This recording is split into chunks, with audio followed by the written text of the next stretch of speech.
Assalamu alaikum wa rahmatullahi wa barakatuhu. Ko salminde on e juurade on e yafnade goto kala e mon e wiide alhamdulillah. On jigi subaka ha hande koye golle tan gonɗen ko wiyeno ko wonde hande ma ɓamtama heɓe ne nodda guilde nden mbi en jiyanto bindande ɗum ɗo ko bindande ɗo joni ko ɗo gandata masɗe ɗo heblama gasi on ha kat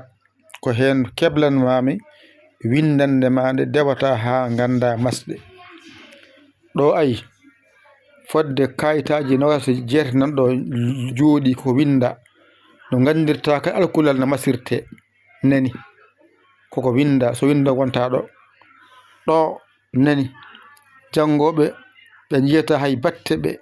ɓe mbaɗanama alluji 32 alkulal nani ɗo lomba ɗo oɗo dossier ko ɗo woni oɗo ko wonande ɓe jiyata Qur'an arab ɓe dossier ɓe nani ɗi ɗiɗi jaadi ɓeɗo ko Pulaar jangata ɓe jiyata hay batte ɓe ɗo ko jangoɓe alkula Qur'an arab ɓe jiyata hay batte ɓe ɗo ko masɗe Pulaar enen kadi en naate masɗe Alqur'ana masɗe ɗe ko ɗo ndewata mbawa andude ñawore nde ha gayna